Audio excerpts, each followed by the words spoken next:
Aujourd'hui, je vais vous parler des déplacements de population et plus particulièrement des déplacements de population dans le contexte de l'établissement de la nouvelle frontière polono-soviétique.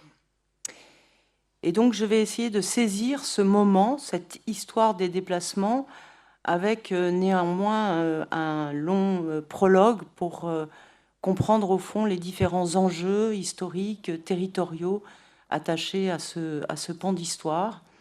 Ce pan d'histoire qui s'inscrit dans un moment où on a commencé à parler de l'Union soviétique comme d'un empire, donc à partir de 1945, où ça s'est non pas généralisé, mais en tout cas cette expression est revenue de plus en plus.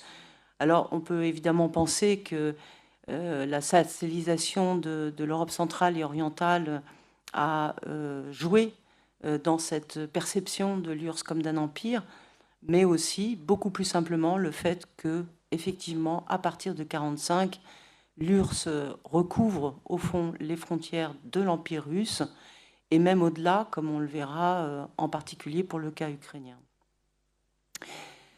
Alors, ces déplacements de population, dont je vais retracer les grandes séquences, et par lesquelles, au fond, s'est forgée la nouvelle frontière polono-soviétique, ces déplacements, ils apparaissent comme un épilogue de la guerre, de manière sous deux aspects principaux et pourtant assez distincts.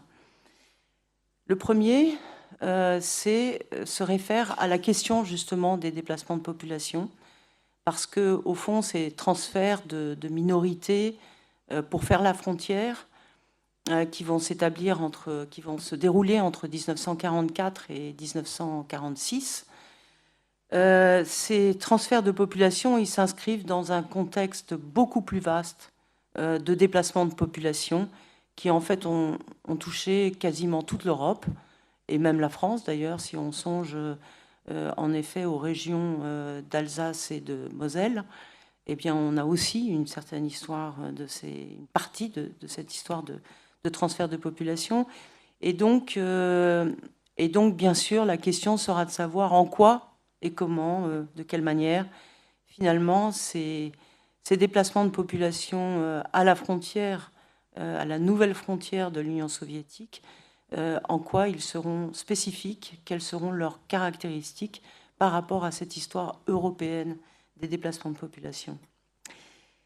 Et puis, le deuxième aspect, cet épilogue de la guerre, se réfère au fond à l'histoire de cette frontière, cette histoire de frontière qui va au fond intervenir dès le début de la Seconde Guerre mondiale, avec l'établissement du pacte germano-soviétique, qui sera la préfiguration au fond de ces frontières européennes d'après-guerre et qui nous amèneront donc à aborder l'histoire de ce qu'on appelle les borderlands, l'histoire de ces confins est qui ont été les confins orientaux de la Pologne et qui, à travers toute une succession d'offensives durant la guerre menée par les soviétiques et surtout les Allemands, et à travers l'histoire de ces déplacements de population, eh bien, mettront fin à l'existence multiculturelle des borderlands, qui est devenu un sujet particulièrement important depuis la fin de la période communiste dans l'historiographie, où il y a énormément de travaux qui ont été réalisés, mais aussi bien au-delà dans l'intérêt qui est porté par les Européens à cette histoire et qui comprend une part aussi, il faut le dire, de nostalgie pour la disparition de ces borderlands en tant que territoire qui a incarné la multiculturalité organique de l'Europe.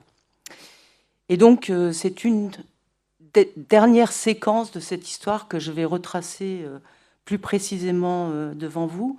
Mais avant d'y venir, je voudrais faire donc un tour d'horizon, commencer par évoquer cette question des déplacements d'après-guerre à travers une carte. Bon, il y en aurait plusieurs. Celle-là, pour différentes raisons, je la trouvais bien lisible.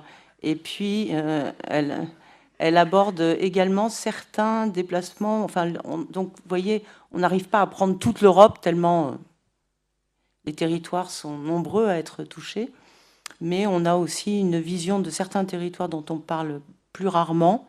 Eh bien, en fait, donc, ce qu'on voit sur cette carte, c'est déjà l'importance de ces déplacements de population, et puis ces déplacements qui sont au fond multidirectionnels, et qui sont en fait, bien sûr, dominés par un phénomène majeur qui a été l'expulsion des Allemands d'Europe centrale et orientale, qui constitue le groupe le plus important des déplacés d'après-guerre, et donc qui ont été déplacés de très nombreux pays, depuis certaines zones d'Union soviétique jusqu'à la Roumanie, la Pologne, la Tchécoslovaquie, la Pologne et la Tchécoslovaquie ayant été les deux grands pays d'où ont été expulsés le plus d'Allemands, mais donc pas du tout, non pas l'exclusivité dans la mesure où, comme je le disais, ces déplacements ont touché de très très nombreux pays.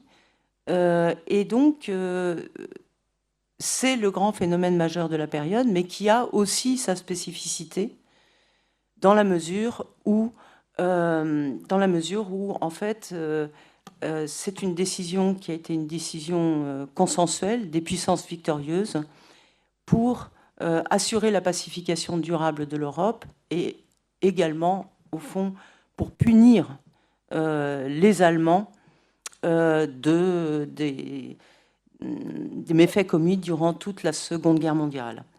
Donc 12 millions d'Allemands qui ont été déplacés et qui ont été déplacés de manière particulière dans le sens où ils ont été expulsés. Et dire qu'ils ont été expulsés, c'est dire qu'ils ont été obligés de partir, d'une part, et d'autre part, qu'ils ont été privés de leurs biens. Et donc, ils sont partis avec une valise dans la main, selon les lieux, parce que ça n'a pas été uniforme. Ils ont pu prendre plus ou moins de bagages, mais en tous les cas, vraiment à la marge.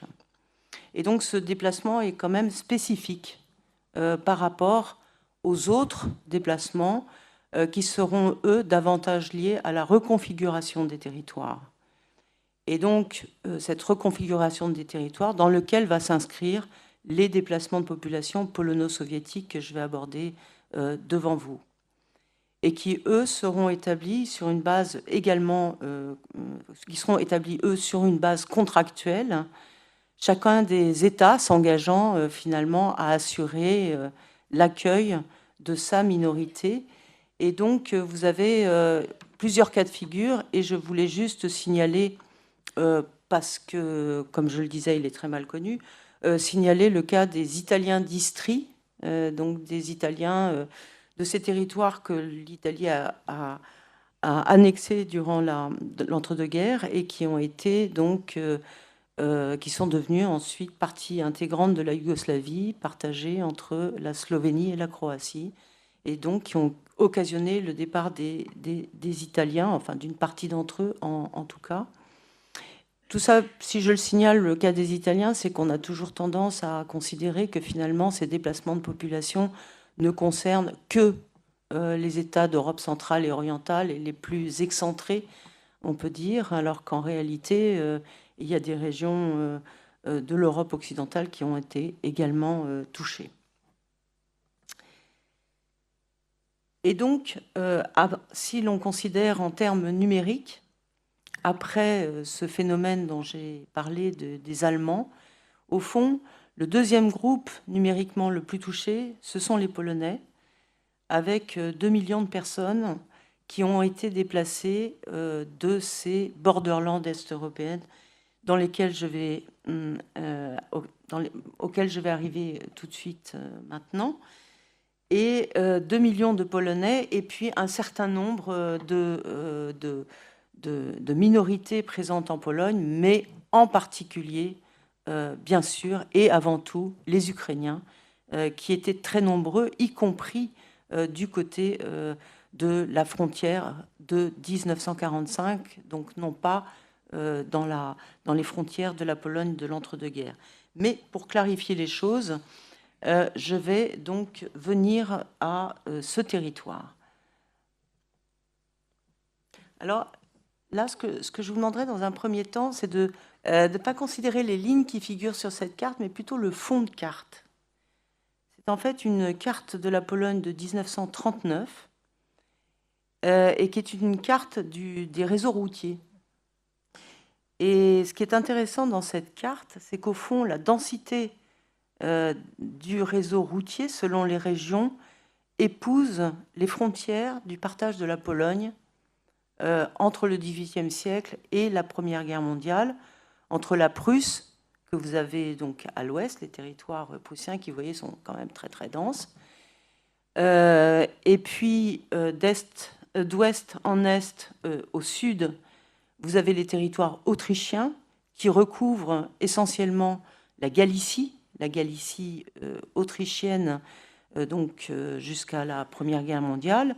Et puis, je dirais, tout le reste, eh bien, c'est la partie russe qui se caractérise par un certain vide, au fond, sauf dans les parties les plus... Alors, il faut distinguer dans la partie russe les territoires qui ont été directement annexés à l'Empire et qui font partie, qui sont à l'est des lignes verticales, et puis qui distinguent donc ces territoires directement annexés à l'Empire russe de cette partie au milieu, donc entre les frontières esquissées par la densité des réseaux routiers, donc à l'ouest et au sud, eh bien, ce territoire qui correspond au royaume de Pologne, sous domination russe, mais néanmoins avec une certaine autonomie, en tous les cas dans ses modalités d'administration du territoire et économique. Et donc, ce que je voulais encore signaler, c'est qu'au fond, vous avez ce territoire galicien auquel j'ai fait déjà allusion, ce territoire galicien qui est une très grande bande territoriale et qui va être pour la première fois de son histoire, en fait, à partir de 1939, qui va être coupé en deux. Et donc, l'enjeu de ce qui va se jouer en Galicie sera aussi à la mesure d'une histoire de très grande circulation pendant 2 siècles, au fond. Et donc, c'est évidemment la partie, je dirais, la plus saillante de cette histoire, dans les conflits, les résistances auxquelles elle donnera lieu. Et nous y reviendrons donc par la suite. Puisque je suis à vous parler donc un petit peu du passé, je voudrais revenir également sur ce qu'on appelle les borderlands, donc en gros à l'est de ces différentes lignes où vous voyez en rouge la ligne du pacte germano-soviétique, qui, vous voyez, est une ligne très avancée au fond, plus encore que celle de l'Empire russe en bleu, la ligne du pacte germano-soviétique, et qui épousera au sud le cours d'une des grandes rivières, la San, pour définir une ligne frontalière entre les Allemands et les Soviétiques. Mais voilà, toute cette région qui est à l'est et qui comprend aussi une majeure partie de la Galicie et ce qu'on appelle les borderlands est-européennes, et dont l'une des spécificités, alors il n'y a évidemment pas de traduction française vraiment adéquate pour définir ces territoires, mais au fond, ce qu'on sous-entend notamment par le terme de borderlands, c'est vraiment un peuplement multiculturel, qui n'est pas simplement, qui ne sépare pas deux peuples par une frontière qui déborderait, dont l'un déborderait une frontière. C'est vraiment une région multiculturelle qui est caractérisée donc d'une part par des résidents de ce qui deviendront des États nationaux, donc l'Ukraine que vous avez plus au sud, avec cette ligne de démarcation qui correspond à la Biélorussie, puis ensuite à la Lituanie, la région de Vilnius en Lituanie, et qui donc, vous avez ces populations locales, mais auxquelles s'adjoignent aussi d'autres populations locales qui vont disparaître, et qui sont d'une part la population juive. Il faut dire que cette zone, toute la zone qui correspond à l'Empire russe, correspond aussi à la zone de résidence juive de l'Empire russe. Donc vous avez une concentration particulièrement forte de la population juive et qui est particulièrement marquée dans les villes de la région. Et puis enfin, la population polonaise, qui est bien sûr la marque, l'empreinte finalement de l'ancien, ce qu'on a appelé le Commonwealth polono-lituanien, avec donc des présences très fortes de Polonais également dans les villes. Et donc, on pourrait continuer à décliner, au fond, cette multiculturalité, parce que vous avez aussi des minorités germaniques, vous avez aussi des Tchèques en Volhynie, enfin bref, on peut continuer cette liste de manière... enfin, on pourrait passer toute la séance, au fond, toute la conférence à en parler. Mais ce sur quoi je voudrais insister ici, c'est bien sûr sur le fait que ces territoires, qui au fond étaient une sorte de marqueterie territoriale, avec des hiérarchies implicites, des hiérarchies notamment de l'importance des villes sur les campagnes, eh bien cette marqueterie territoriale était particulièrement rétive au projet ethno-national moderne tel que l'ont rêvé, au fond, les Polonais et les Ukrainiens avant même la fin de la Première Guerre mondiale. Alors, pourquoi justement, au fond, ce territoire est revenu à la Pologne dans l'entre-deux-guerres? Eh bien, il y a eu quand même plusieurs tentatives de raisonner sur la question, sur la base des peuplements ethnodémographiques et justement de penser une ligne qui donnerait une partie des territoires aux Ukrainiens. C'était au fond la pensée, par exemple, du fameux Lord Curzon, le ministre des Affaires étrangères britannique, qui était intervenu dans les conciliabules d'après 1918. Mais je dirais, pour faire rapide, que au fond, ce qui a été décisif dans l'émergence de cette Grande Pologne, c'est toute la configuration géopolitique de la région, et notamment la fin de la guerre civile et l'émergence de l'Union soviétique, face à laquelle, au fond, la Grande Pologne était relativement bienvenue et importante même pour les puissances européennes. Donc, cette Pologne, telle que vous la voyez, eh bien, elle a cessé d'exister à partir de 1939. Et j'en viens maintenant donc à cette séquence de la guerre, en vous présentant une carte qui n'est pas le contraire de celle que je vous ai présentée précédemment, mais qui est sans doute beaucoup plus lisible. Et donc, dans cette guerre, au fond, cette guerre, elle commence par le partage de la Pologne, avec les armées allemandes qui arrivent en septembre 1939 par l'ouest, et puis à partir du 18 septembre 1939, les soviétiques rentrent par l'est et par l'Ukraine. Et donc, c'est la concrétisation de ce pacte avec ces protocoles additionnels sur le partage de la Pologne entre les deux alliés, tout à fait nouveaux alliés, et qui vont l'être pour 21 mois seulement. Donc cette ligne, comme je crois vous l'avoir déjà même mentionné, eh bien, elle va esquisser finalement ce qui se passera après-guerre, à l'exception cependant de cette région de Białystok que vous voyez en haut, et qui va être, elle, en retrait dans les nouvelles délimitations de 1944. Alors, que dire de cette première ligne frontalière?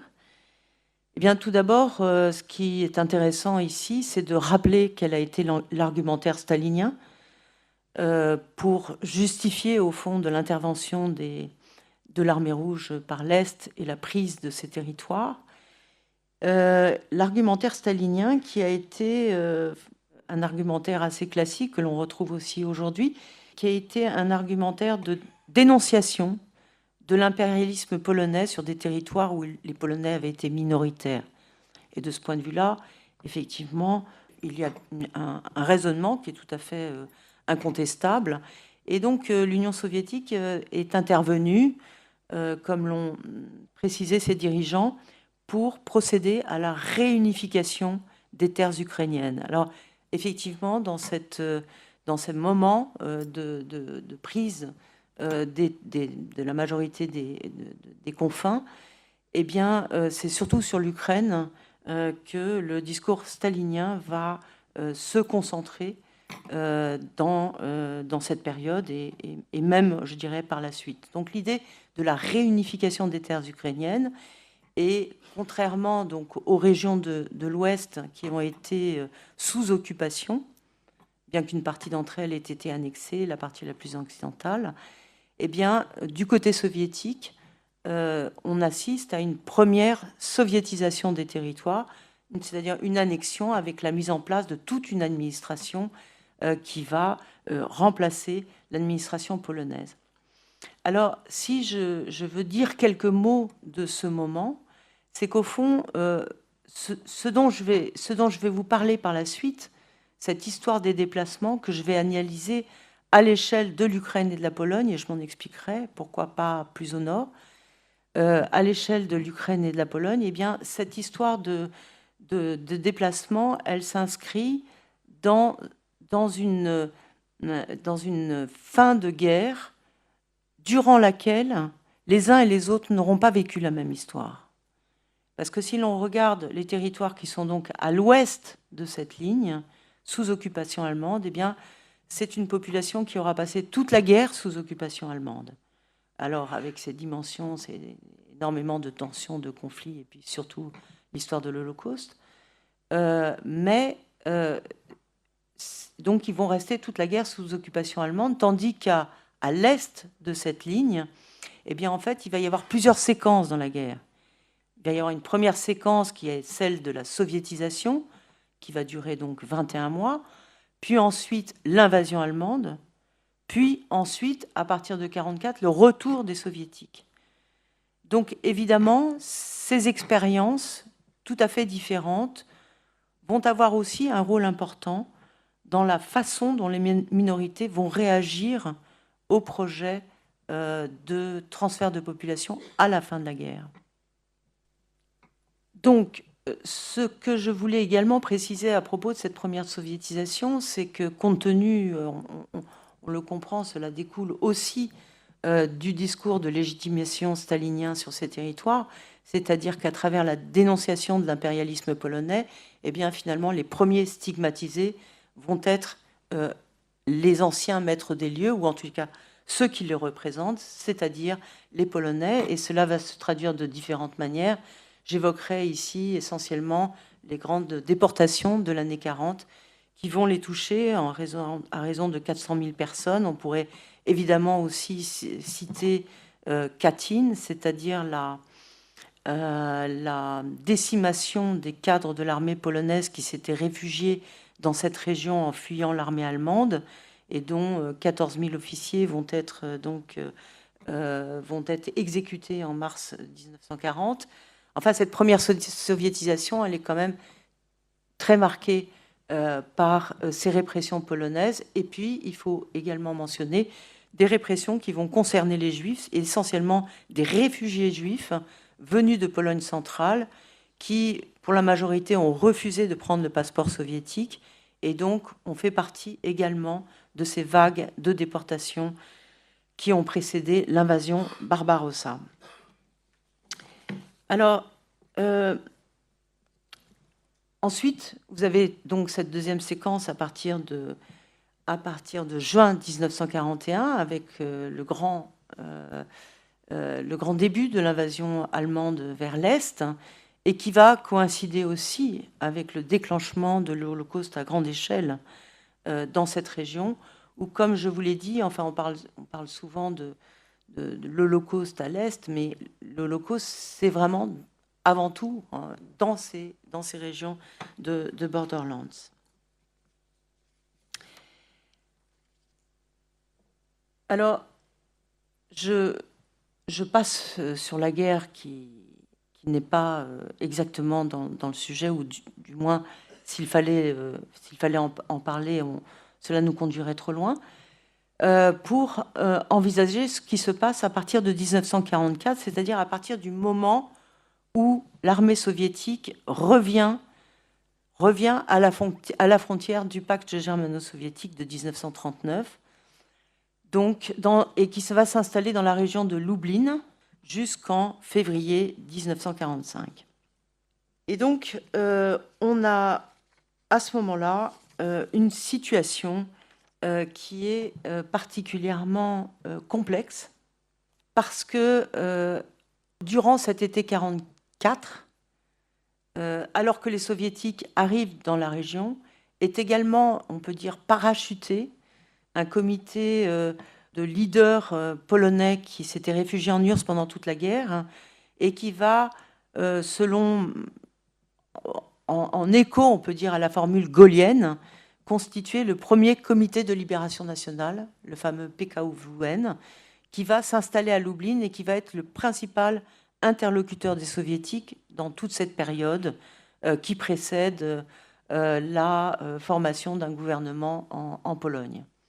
Et alors, cet été 1944 est une période qui est une période, comme je le disais, complexe, parce qu'au fond, la Pologne est coupée en deux. La proclamation du comité de libération nationale à Lublin intervient à quelques jours du déclenchement de l'insurrection polonaise à Varsovie.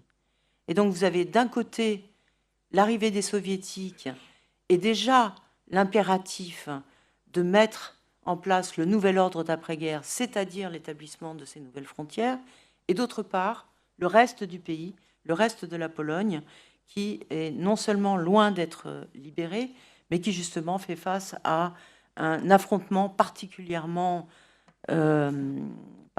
radical entre les Allemands et la résistance polonaise à Varsovie, et qui va aboutir, comme vous le savez, à l'écrasement de l'insurrection et à la destruction de la ville de Varsovie. Donc vraiment une séquence très particulière et évidemment très difficile pour ces autorités de Lublin, qui dès septembre 1944 vont être acculées, il n'y a pas d'autre mot, parce qu'elles n'ont pas choisi le tempo et la façon de procéder, vont être acculées à signer les premiers accords concernant les déplacements de population.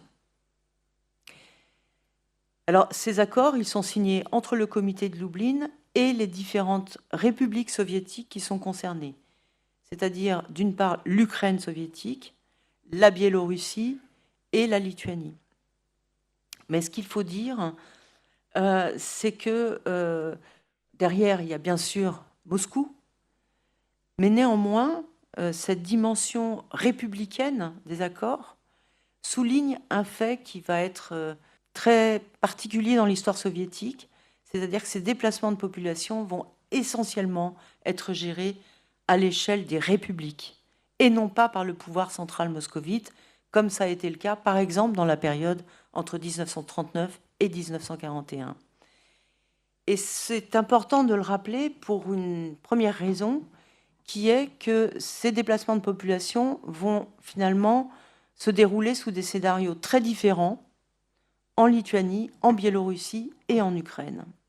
Pour le dire donc d'un mot, en Lituanie et en Biélorussie, les Polonais vont pouvoir partir, mais beaucoup d'entre eux vont en être empêchés.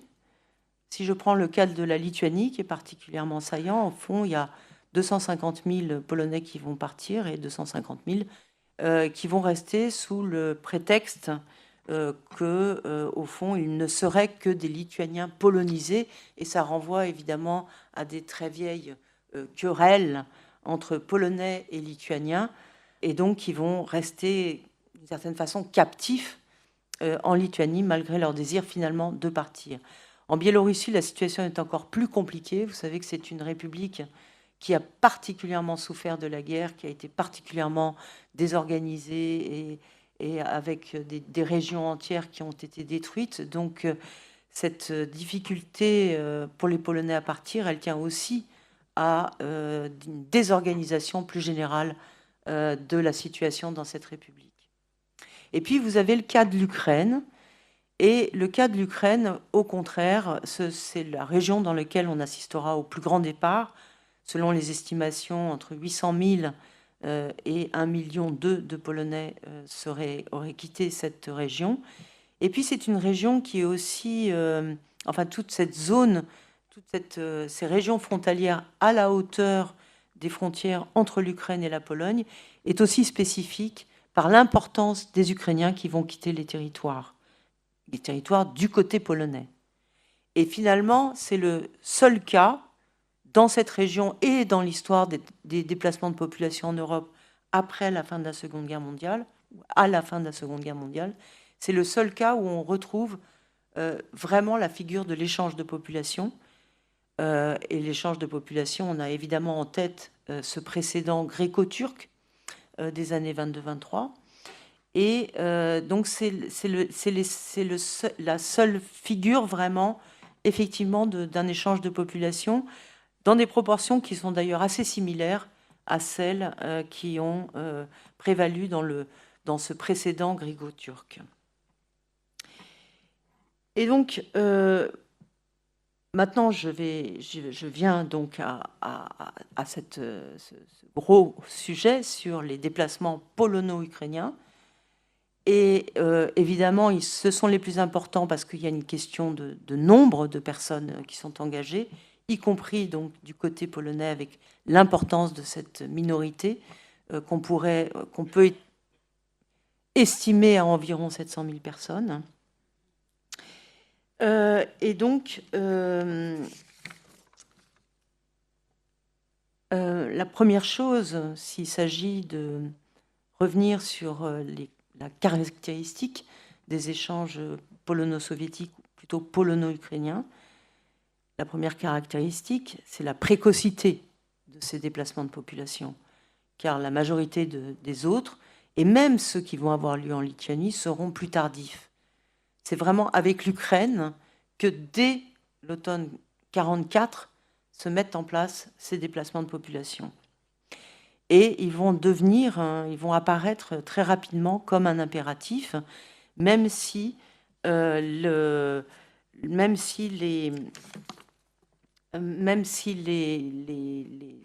gouvernements auront des postures, on va le voir, très, très inégales et compliquées. Alors je vais resituer maintenant les différentes séquences de ces déplacements de population, différentes séquences qui, au fond, à chaque fois, vous le verrez, vont se manifester sous forme de scénarios inversés pour les Ukrainiens et les Polonais. Alors, si je commence donc par les Polonais, certes, ils ont signé les accords de septembre 1944, et en même temps, dès qu'il s'agit de constituer une administration polonaise en Ukraine pour organiser le départ de la minorité, eh bien, ce comité de Lublin fait savoir qu'au fond, il n'est pas question d'organiser le transfert de la minorité et que les Polonais n'ont pas les moyens d'accueillir cette population. Et alors, dire cela, c'est en fait revenir à un contexte plus général, qui est celui du projet stalinien. Parce qu'à cette époque, donc, les Polonais acceptent de perdre leurs confins est-européens, mais Staline leur promet les territoires qui sont les plus à l'ouest et que vous voyez apparaître ici, qui sont les anciens territoires germaniques qu'effectivement la Pologne va acquérir en 1945. Mais à l'automne 1944,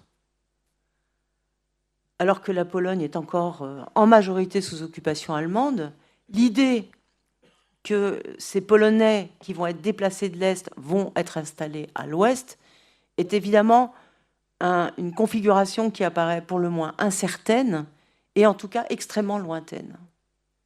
Et donc il y a vraiment pour les Polonais un agenda qui n'est absolument pas prioritaire et qui, au fond, qu'ils refusent de fait en imposant une politique de quotas de déplacement extrêmement serrée. Et donc, en Ukraine aussi, il faut dire que l'attitude des Polonais a été aussi soutenue par l'existence, alors certes de façon déjà très réduite, de la résistance polonaise, de l'armée de l'intérieur polonaise, qui, elle, a diffusé dans toute la région le mot d'ordre de ne pas partir, en espérant bien sûr que l'issue de la guerre amènerait au rétablissement des frontières d'avant-guerre, au rétablissement des frontières de 1939, d'avant le pacte germano-soviétique. Et donc, il y a une situation de blocage, alors même que pour les autorités ukrainiennes, la priorité est le départ des Polonais. Le départ des Polonais pour vraiment assurer la mainmise sur ces territoires d'Ukraine occidentale. Et cette situation de tension, elle aboutit à, au fond, une crise à peu près à la Noël 44-45, et une crise qui se manifeste sous deux aspects.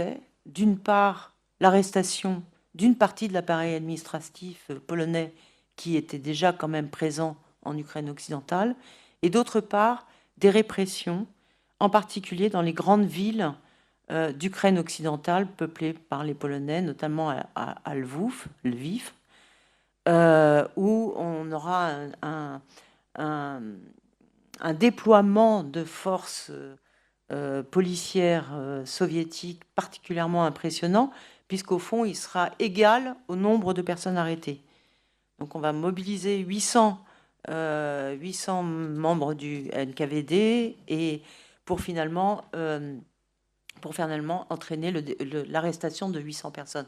Donc vous voyez tout de suite que le caractère spectaculaire de ces opérations a été l'intention première de ce déploiement et de cette vague de répression, et qui a très très bien fonctionné. Et d'autant plus que justement, il y a quand même ce passif de 1939-41 et évidemment la crainte de nouvelles déportations vers l'Est. Et donc, à partir du début de l'année 45, les Polonais vont se faire enregistrer en masse pour quitter l'Ukraine occidentale.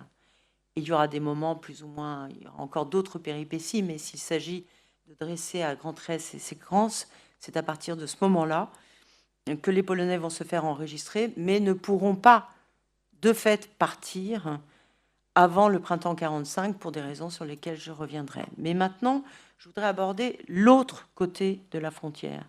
L'autre côté de la frontière, c'est-à-dire cette région, en particulier autour de Lublin, qui va donner lieu à la première activité de l'appareil ukrainien pour organiser les départs des Ukrainiens. Donc autour, finalement, ces Ukrainiens qui font partie des territoires sur lesquels s'est installée l'armée soviétique et qui, eux, n'ont jamais été soviétisés, qui découvrent les soviétiques. Et en plus, ils les découvrent dans une période où ils sont en situation de très grande vulnérabilité et particulièrement agressés par leurs voisins polonais. Parce qu'il faut dire que dans cette partie de la frontière, on pourra y revenir plus en détail si ça vous intéresse dans la discussion, mais les occupants allemands ont vraiment misé, à partir de 1943, misé sur les Ukrainiens contre les Polonais. Et donc, dès le retrait des armées allemandes, ces Ukrainiens des régions orientales de la Pologne vont particulièrement souffrir de leurs voisins polonais. Et donc, il y a une sorte de fraternisation qui se met en place entre cette minorité et l'armée soviétique, qui va devenir l'armée soviétique, qui va être un vecteur, en plus c'est le premier front ukrainien, va être un vecteur naturel de propagande pour les départs des Ukrainiens vers l'Union soviétique, vers l'Ukraine soviétique, en disant finalement vous allez être accueillis comme des frères et vous allez pouvoir fuir ces régions de haine interethnique.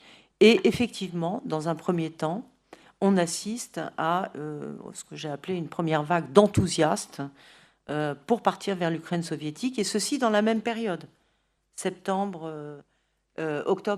janvier 45, et environ un peu moins de 100 000 personnes vont décider de prendre le chemin vers l'Est, vont être énormément aidés par l'armée, qui va les aider en particulier à emporter leurs cheptels, leurs outils, parce qu'il s'agit bien de reconstruire les régions d'Ukraine, et ils vont être transférés vers l'Ukraine centrale et orientale. Et autant ils sont partis comme des enthousiastes, autant l'arrivée va être une catastrophe pour eux, parce qu'ils ne sont absolument pas... Rien n'a été préparé pour leur accueil.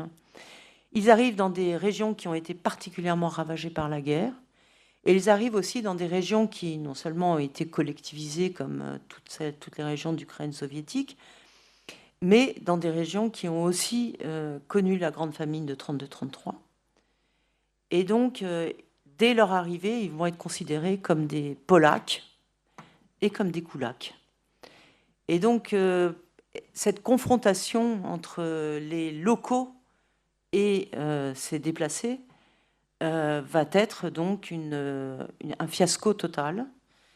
Et dès lors, ces déplacés, qui ont été tellement contents de fuir la Pologne, vont tout faire pour revenir en Pologne.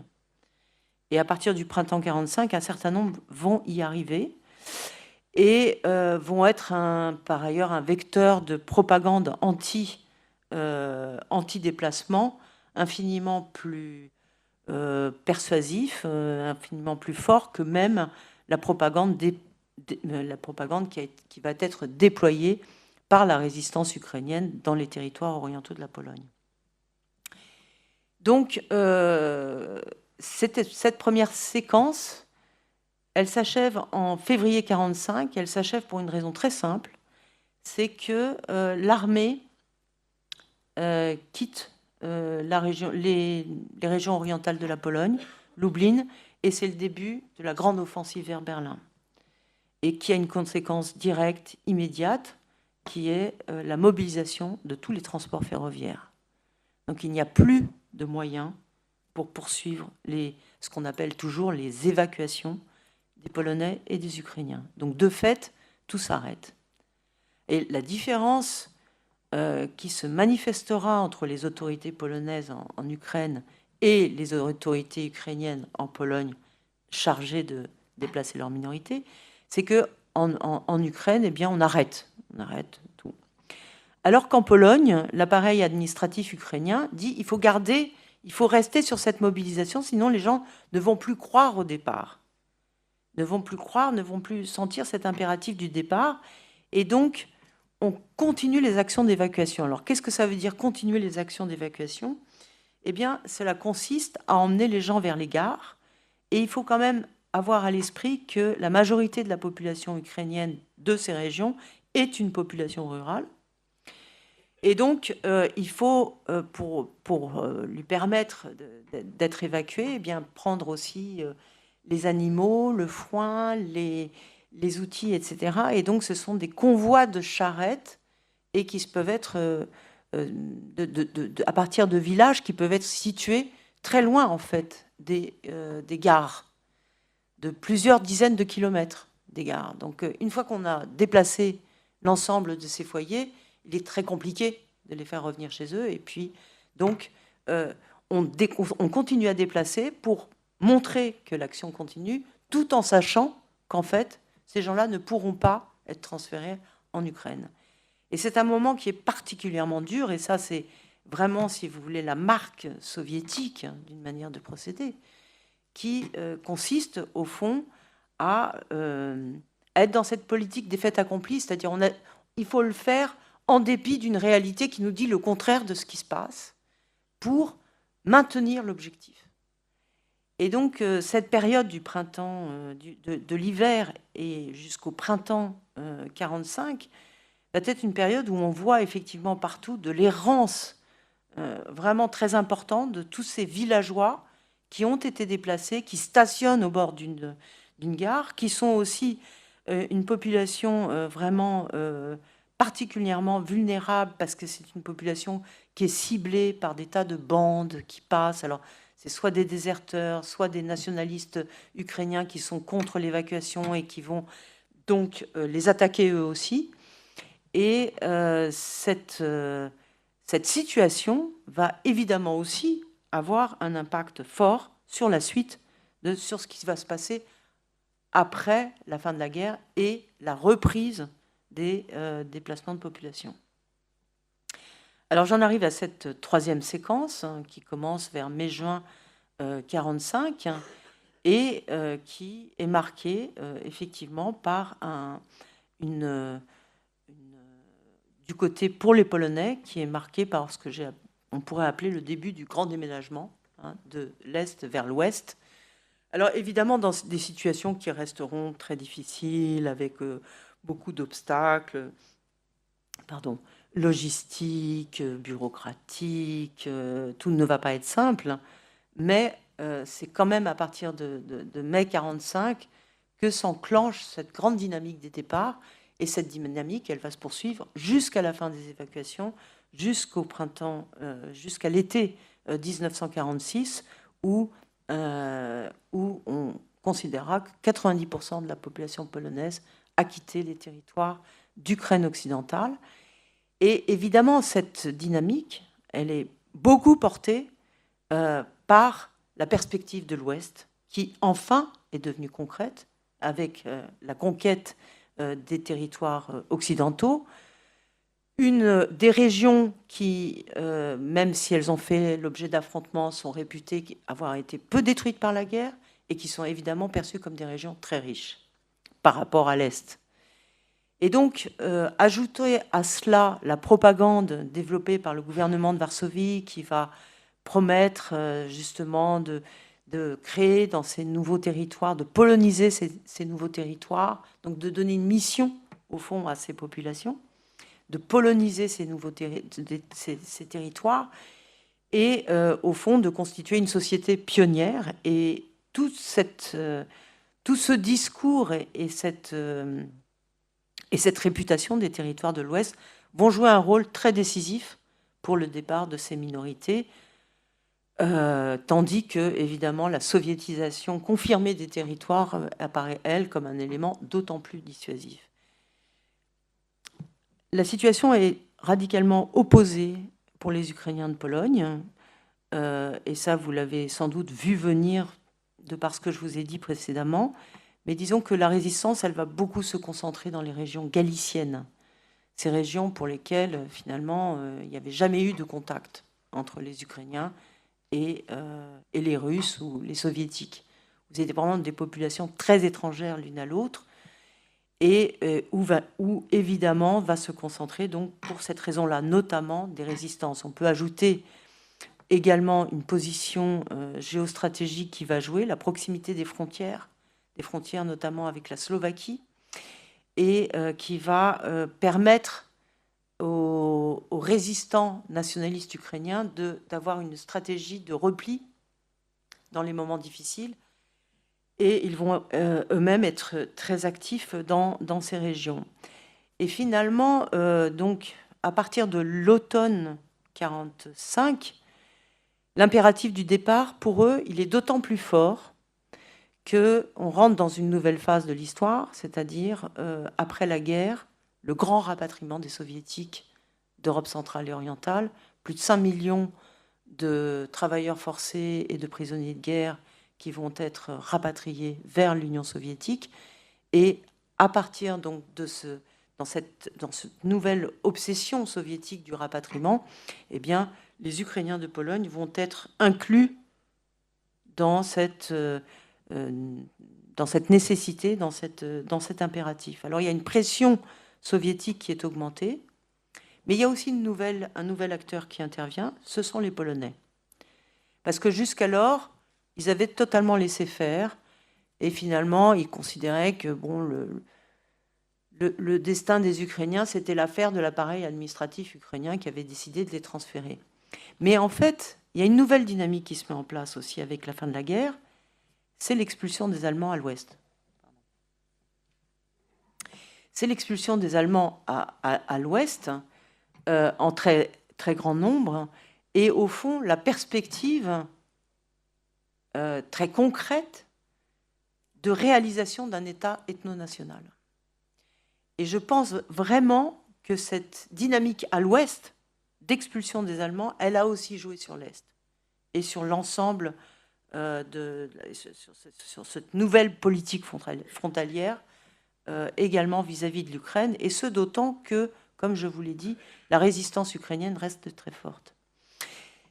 Et donc, eh bien, tout cela va se traduire, bien que cela ait été fait à la demande des autorités ukrainiennes, par l'intervention de l'armée polonaise dans les régions orientales de Pologne.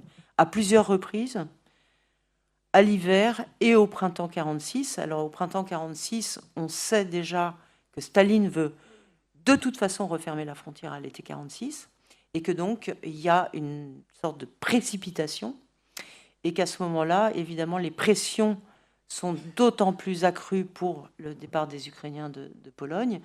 Et ce printemps 46 est un printemps de quasi-guerre, de l'aveu même des responsables chargés de l'évacuation, qui se traduit par des affrontements armés, qui se traduisent par des attitudes suicidaires des Ukrainiens qui vont, par exemple, brûler leurs exploitations et se cacher dans la forêt, qui se traduit aussi par de très très importantes opérations de sabotage, des chemins de fer, des voies ferrées, des pylônes de communication, de toutes sortes d'empreintes qui vont jouer aussi un rôle important dans l'état de débâcle dans lequel va s'achever ces opérations de transfert. Et donc, finalement, ce sont, selon les chiffres, près de 500 000 Ukrainiens qui ont été déplacés vers l'Ukraine soviétique au moment où s'achèvent les opérations de transfert, avec néanmoins beaucoup de bémols, sachant par exemple le nombre de ceux qui sont revenus de façon illégale, qui ont retraversé la frontière illégale, en particulier ces premiers enthousiastes qui ont cherché à revenir à partir de 1945. Et puis, dernier temps de cette histoire, qui en fait ne s'achève pas exactement en 1946, qui s'achève pour les Ukrainiens en 1947. Parce que dans le climat que je vous ai brièvement rappelé de débâcle de ces régions, essentiellement ces régions de Galicie au printemps 1946, on décide que tout est terminé et que finalement, les Ukrainiens qui restent en Pologne, c'est des couples mixtes. C'est des polono-ukrainiens, donc ce sont des gens qui ont tout à fait vocation et tout à fait droit à rester en Pologne, parce qu'en réalité, on n'a pas réussi à finir les opérations, on n'est pas venu à bout de toutes les résistances, et que donc, eh bien, il faut bien trouver un motif valable pour se conformer finalement à l'objectif qui était défini et déclarer que tout va bien, les transferts sont achevés. En réalité, il reste au moins 150 000 Ukrainiens en Pologne. Et c'est donc plus d'un an après, au printemps 1947, que va se dérouler une ultime opération, alors cette fois-ci totalement prise en charge par l'armée polonaise, d'expulsion des Ukrainiens de la région. Donc il s'agit bien, et jusqu'au bout, en fait, d'éradiquer une minorité visible. Et comme la frontière polono-soviétique est fermée, eh bien, ces Ukrainiens vont être expulsés vers les nouvelles régions, ces nouvelles régions allemandes. Et donc, je voulais juste vous montrer la dernière diapo qui vous montre au fond les traces de cette opération qui s'appelait Opération Vistule, Operatia Wisła, et qui a consisté, donc manu militari, à déloger les Ukrainiens qui étaient donc dans les régions que vous voyez tout à fait au sud-est, hein, où il reste quand même des traces encore très palpables jusqu'à aujourd'hui. donc qui ont été délogés et relocalisés dans les régions. Vous voyez sur la carte à votre gauche, vous voyez ces territoires conquis, et au fond, ce sont donc les paroisses et les évêchés d'église gréco-catholique de Pologne dans la Pologne d'après la Pologne post-communiste. Et donc, ce sont, on peut dire, les traces de ces Ukrainiens qui ont été forcés, acculés au départ en 1947, et qui constituent donc, à travers cette opération extrêmement brutale, qui reste quand même parmi les conflits mémoriels polono-ukrainiens, eh bien, l'une des sources du grand ressentiment des Ukrainiens contre les Polonais. Alors, ce qu'on peut dire quand même, c'est que certes, cette opération s'est déroulée dans une très très grande brutalité, avec destruction des églises, des villages brûlés, etc., etc. Vraiment l'éradication d'une présence, mais que néanmoins, ces Ukrainiens qui ont été relogés dans les régions du nord et de l'ouest de la Pologne ont certainement mieux vécu à terme que les Ukrainiens qui ont été transférés dans l'Ukraine soviétique, qui ont eu à subir la collectivisation, dont une partie a été aussi déportée par la suite en 47-48 comme élément nationaliste ukrainien, et puis qui a eu aussi à subir une autre catastrophe qui a été la famine d'après-guerre, alors qui a moins touché l'Ukraine que d'autres régions, et surtout comparativement à la famine de 32-33, mais qui néanmoins a été un moment très très important de carence et de souffrance alimentaire. Donc, j'en arrive à cette conclusion. Conclusion sur une histoire partagée qui conduit à un bilan quand même très paradoxal. D'une part, d'un pays, la Pologne, de Polonais qui ont perdu des territoires et nourri une nostalgie très forte de cette perte, mais quand même avec une greffe à l'ouest, dans les nouveaux territoires, qui a quand même très bien prise. Personne n'oserait aujourd'hui contester la polonité de ces régions. On sait que c'est des régions qui sont les plus riches de Pologne, et ça ne date pas de la période post-communiste, c'était déjà vrai dès les années 50, une des régions les plus dynamiques de Pologne. Et donc, d'une certaine manière, on peut dire, côté polonais, c'est quand même gagnant-gagnant.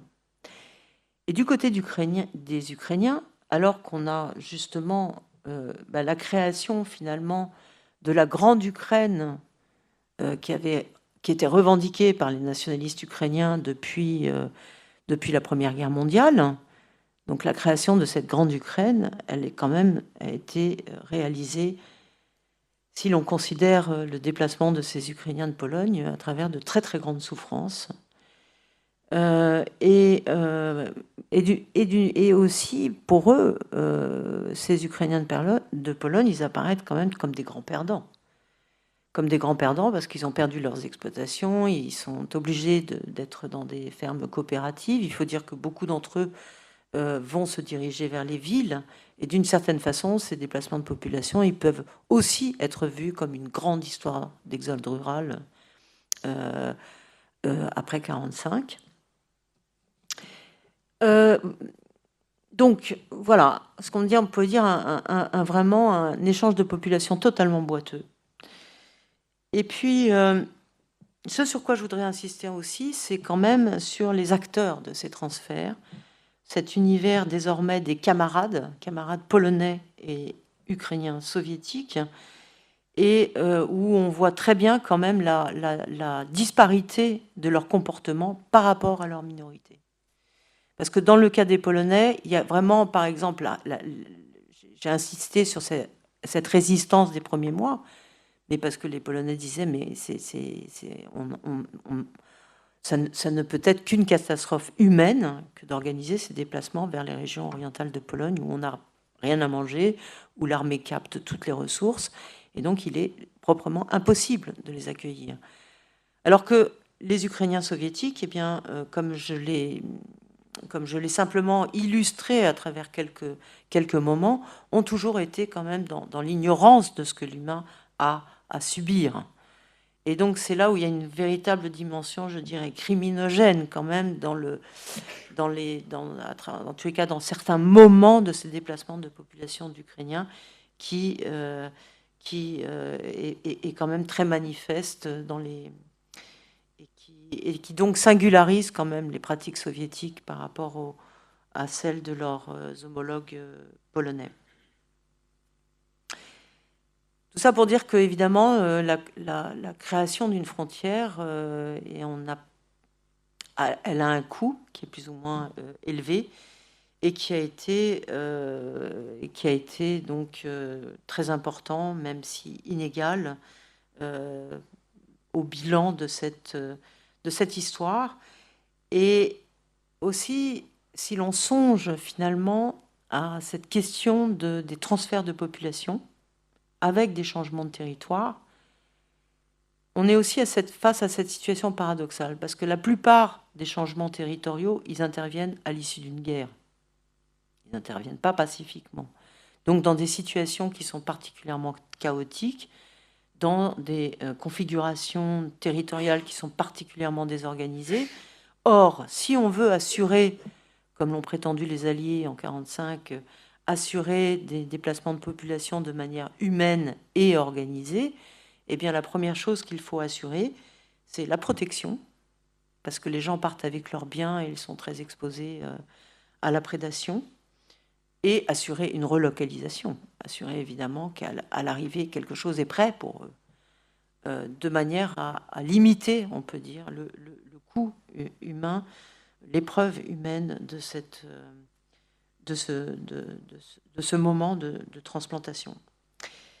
Voilà pour l'essentiel, s'agissant de cette histoire, ce que je voulais vous en dire. Alors évidemment, il y a 3 points de suspension quand on songe à ce qui s'est passé très récemment, depuis février 22.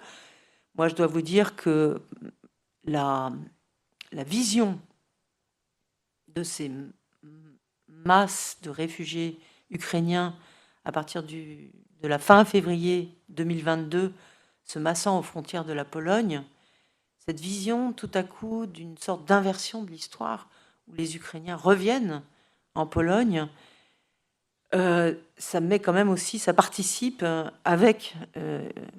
après, je dirais, évidemment, la sidération de la guerre, mais ça participe aussi d'une certaine sidération dans ce moment qui inverse l'histoire et évidemment qui pose la question de l'accueil, qui pose la question de est-ce qu'on est face à la création de nouvelles borderlands. On aurait pu être tenté d'y croire jusqu'à il y a peut-être même encore quelques mois, mais c'est vrai qu'au jour d'aujourd'hui, quand on voit à quel point dans la politique polonaise, la question de l'Ukraine, des Ukrainiens, de l'ukrainisation de la Pologne, certes, est portée par des voix qui restent encore minoritaires, mais qui néanmoins ont énormément gagné en puissance au cours de ces dernières années. Évidemment, ça pose beaucoup d'interrogations et ça laisse, disons, tout le suspense pour l'avenir, un suspense qui est bien sûr rien par rapport au suspense de cette guerre qui continue entre les Russes et les Ukrainiens. Merci de votre attention.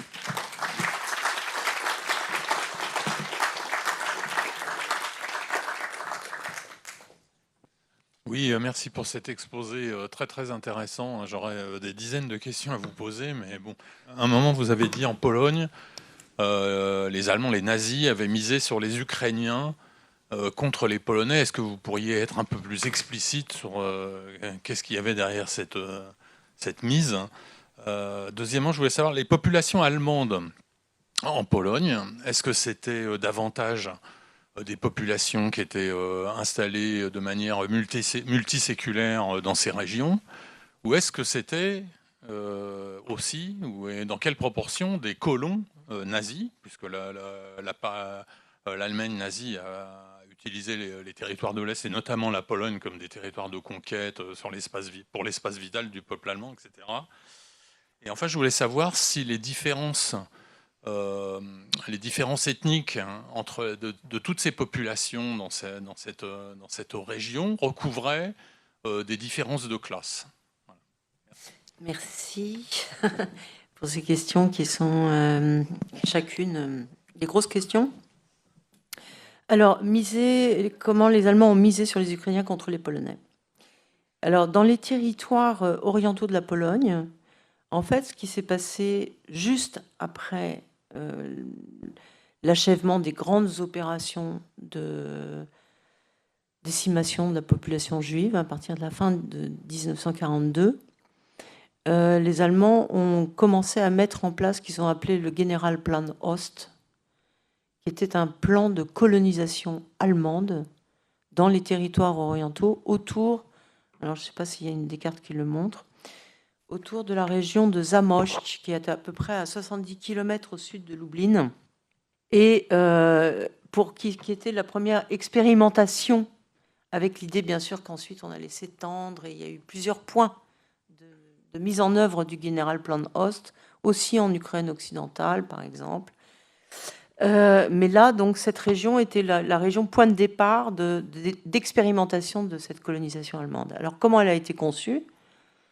Eh bien, elle a été conçue de manière assez simple, par l'expropriation des foyers polonais autour de cette région de Zamość, qui était quand même une région majoritairement habitée par les Polonais, et donc expropriation de dizaines de milliers de foyers polonais. Et ce qu'avaient envisagé les Allemands, c'était de constituer autour de la zone de colonisation des implantations ukrainiennes, une sorte de val ukrainien, pour se protéger du risque d'attaque des Polonais, qui d'ailleurs n'ont pas manqué de se faire sentir très très rapidement sous la forme de bataillons paysans qui ont commencé à attaquer les quelques terres qui avaient réussi à être totalement libérées. Et donc là, il y a très très clairement un plan qui utilise les Ukrainiens contre les Polonais. Et d'ailleurs, les Ukrainiens vont aussi servir d'auxiliaires aux Allemands pour exproprier les Polonais.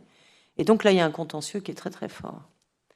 Un contentieux qui est très très fort. Alors, évidemment, ce qu'on pourrait dire, hein, si on veut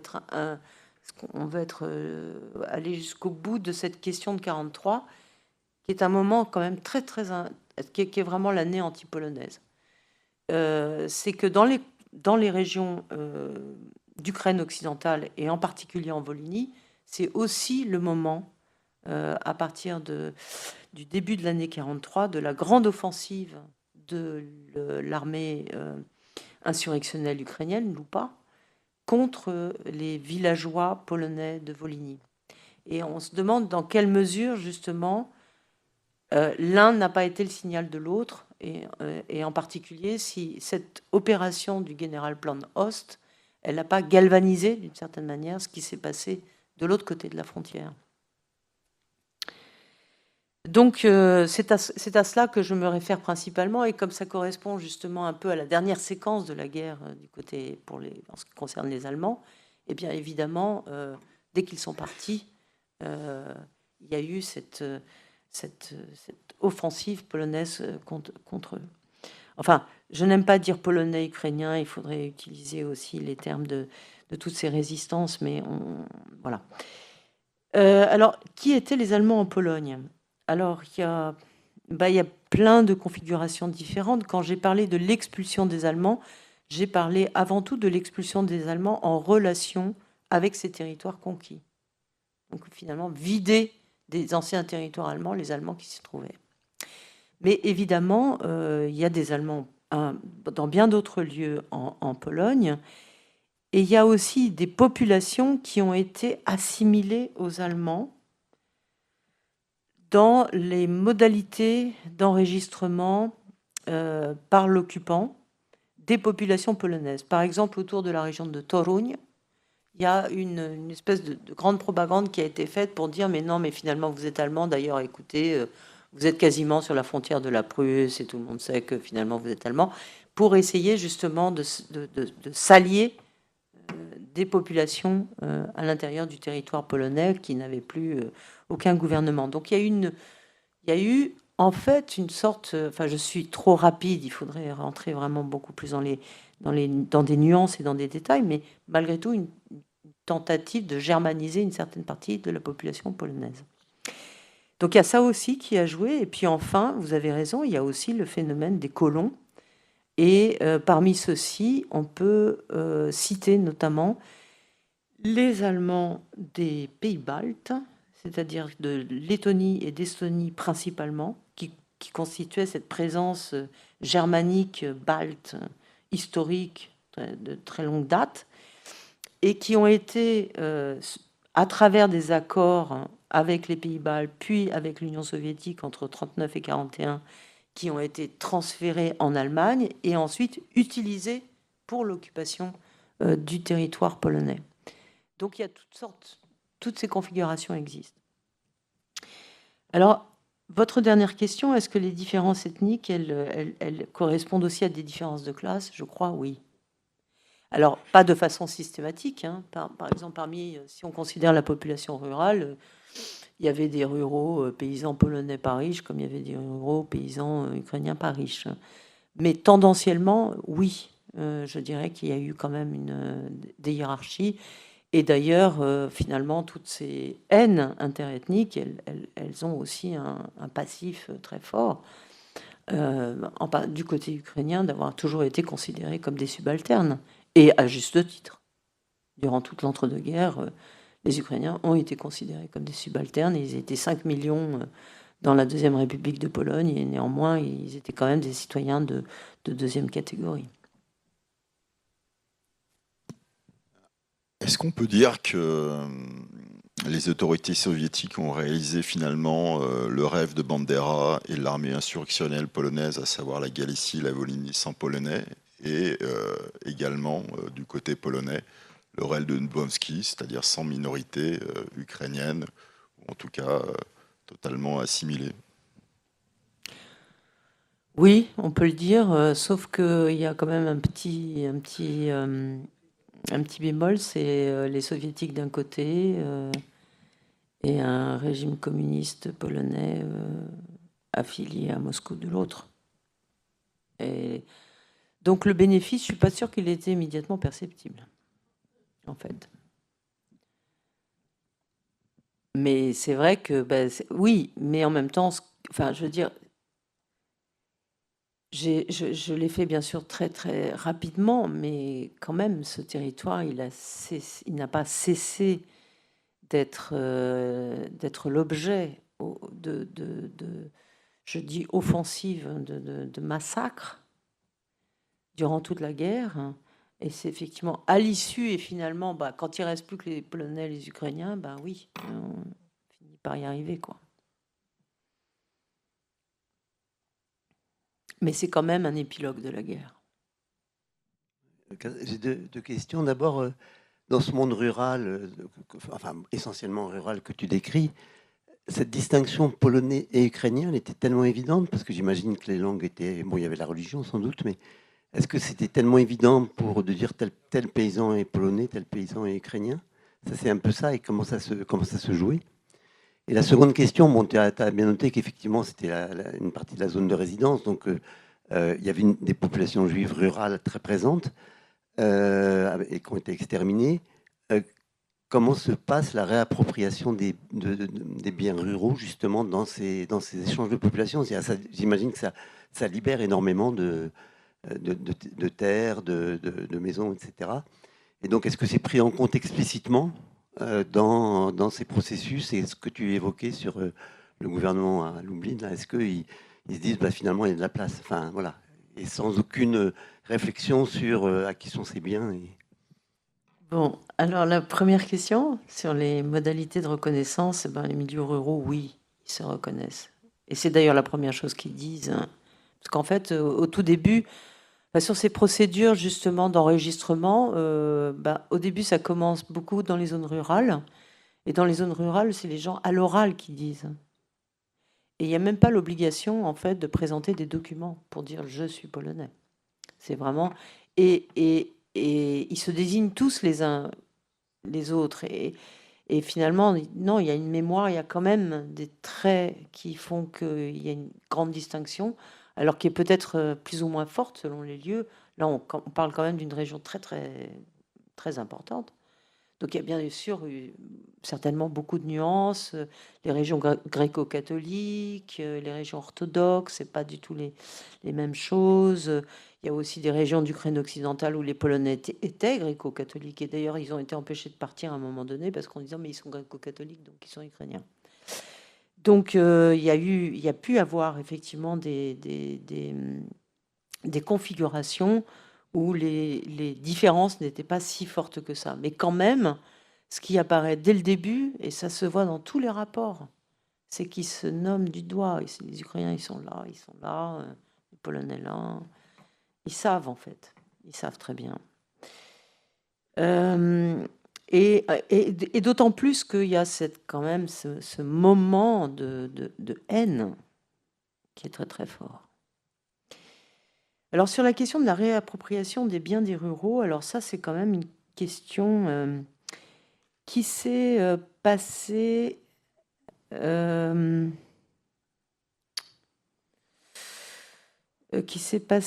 façon assez compliquée. Parce que, au fond, les Polonais qui ont été déplacés d'Ukraine, ils ont été majoritairement transférés à l'ouest. Donc, ils ne sont pas arrivés dans ces territoires. Bien sûr qu'il y en a qui se sont arrêtés à proximité de la frontière, mais c'est quand même une minorité. Et en plus, il faut dire qu'il y a eu des périodes très difficiles dans ces régions. Il y a eu cette offensive encore en 1947, avec ces villages brûlés sur l'opération Wisła, qui a été quand même, qui a beaucoup marqué ces territoires. Et puis, il y a eu une demande des soviétiques de créer, au fond, une zone frontalière polonaise, c'est-à-dire une zone vide. Et ça aussi, ça a joué. Donc, c'est quand même des régions qui sont très travaillées par différentes... et ça fait que c'est quand même pas si évident que ça de retracer les formes de réappropriation des biens. Parce qu'il y a d'autres facteurs qui ont joué aussi très fortement. Et en ce qui concerne les Ukrainiens, il s'est passé quand même quelque chose d'assez inattendu par rapport au plan initial. Parce que le plan initial de Kiev, c'était de transférer 70% de la minorité en Ukraine centrale et orientale, et puis juste une petite 30% dans les régions frontalières, mais pas trop à proximité, parce que pour justement marquer bien la distinction, quoi. Et respecter vraiment la frontière, éviter tout côtoiement trop proche. Et en fait, en particulier en raison de ce que j'ai expliqué, de ce fiasco des premiers transferts en Europe, en Ukraine centrale et orientale, en fait, par la suite, ils ont abandonné ce plan et c'est devenu exactement l'inverse. 70% en Ukraine occidentale et 30% en Ukraine centrale et orientale. Mais là, on est dans une autre configuration qui est la mise en place de la collectivisation des terres. Donc, pareil, quoi. Ça ne joue pas sur la question de la réappropriation, parce que ce n'est pas une réappropriation, c'est ce que les soviétiques ont appelé une nationalisation des terres. Et donc là, c'est difficile d'aborder la... Alors, il y a quelques exceptions à la nationalisation, mais il y en a vraiment quand même pas beaucoup. Merci beaucoup, Catherine, pour ta présentation. Je voulais peut-être poser une question sur les années qui suivent, en fait, tout ce que tu viens de nous raconter. C'est-à-dire qu'après 46-47, quelles sont les politiques ou comment va être gérée cette question de la gestion de la suite des déplacements par le pouvoir qui se met en place en Pologne? C'est-à-dire, est-ce que ça reste un sujet de politique publique, disons, est-ce qu'il y a une gestion de ces populations, ou est-ce que cette question elle est considérée comme réglée après 47-48 et qu'on n'en parle plus? Pour prolonger un tout petit peu ensuite les conséquences de tout ça. Alors, en fait, ces territoires occidentaux acquis sur l'Allemagne, ils ont fait l'objet d'une politique prioritaire très très importante en Pologne, pour plein de raisons différentes. D'abord parce que beaucoup des Alliés étaient sceptiques, très sceptiques sur cette frontière et la capacité des Polonais à la peupler, et en particulier les Britanniques. Et donc il y avait une nécessité quand même de démontrer qu'on était chez soi. Et du coup, il y avait un ministère, il y a eu à un moment donné un ministère des terres, ce qu'on appelle le ministère des terres recouvrées, pour reprendre en fait la mythologie qui a été développée à cette époque, qu'on retrouvait la frontière des Piastres, donc on recouvre en fait nos anciennes terres. Voilà, et donc il y a eu un ministère qui a été vraiment, qui a bénéficié d'un investissement prioritaire pour justement mettre en place, assurer le contrôle sur ces territoires. Donc je dirais que ces Polonais de l'Ouest, au fond, c'est sans doute, enfin, bon, de toute façon, la sortie de guerre, elle a été compliquée vraiment partout, hein, mais je pense que quand même, ça a été une des zones les plus favorisées de Pologne. En fait, ce qui explique aussi, bon, la greffe.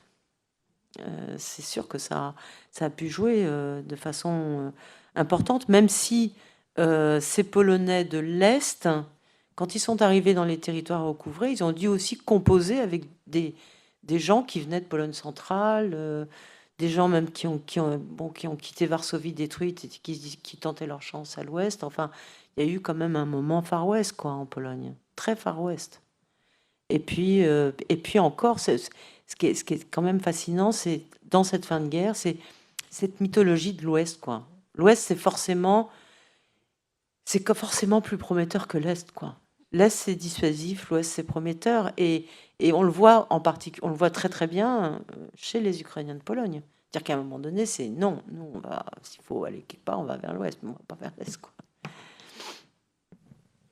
Dans ces territoires de l'Ouest, est-ce que, justement, pour les déplacés ukrainiens de la minorité, il y a une politique de polonisation? Est-ce que la langue peut être pratiquée dans les écoles?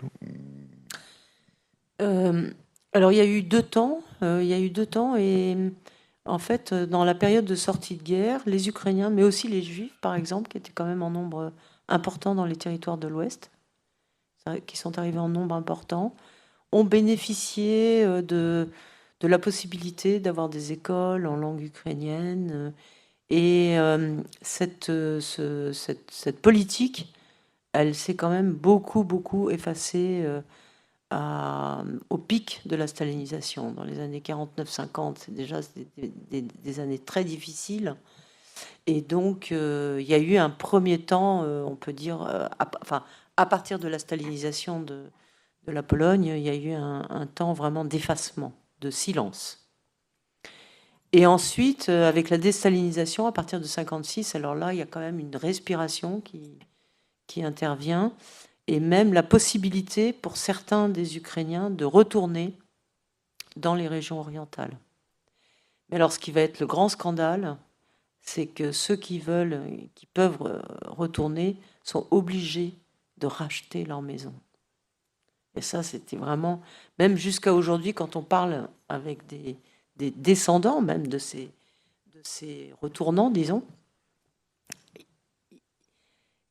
les larmes leur viennent aux yeux. C'est vraiment le scandale par définition d'avoir été expulsés ensuite, pour ceux qui sont rentrés, d'avoir dû racheter leur maison.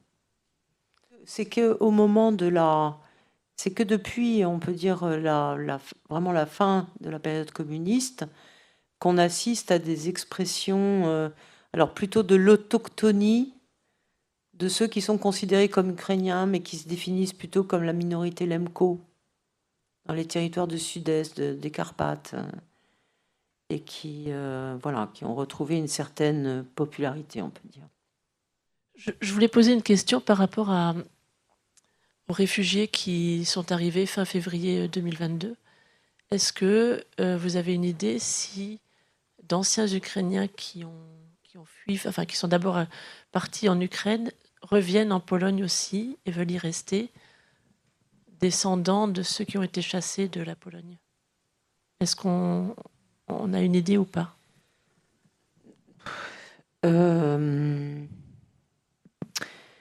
Disons que un des critères, mais qui je pense n'est pas bon en fait, pour pouvoir estimer ça, ça serait ceux qui auraient revendiqué dans le cours des dernières décennies la Karta Polaka. Mais la Karta Polaka, en fait, normalement, elle concerne des gens d'Ukraine qui ont une ascendance polonaise, et non pas des Ukrainiens qui ont été mêlés à la Pologne. Mais bon, vu la manière dont cette Karta Polaka a été gérée en certains lieux, on peut imaginer que peut-être certains d'entre eux sont des gens qui sont revenus avec la Karta Polaka. Ce qu'on a vu par contre, c'est évidemment la mobilisation des rares Ukrainiens qui ont pu rester sur les lieux dans la Pologne du Sud-Est, en particulier à Przemyśl, ou qui sont revenus après 1956 et qui là ont joué un rôle extrêmement important dans l'accueil des Ukrainiens, qui ont été vraiment et qui l'ont anticipé. Et on sait que par exemple à Przemyśl, un mois avant l'invasion, il y avait déjà des lieux comme des théâtres, etc., qui étaient préparés pour des accueils massifs. Donc, et là, les Ukrainiens ont joué un rôle absolument déterminant.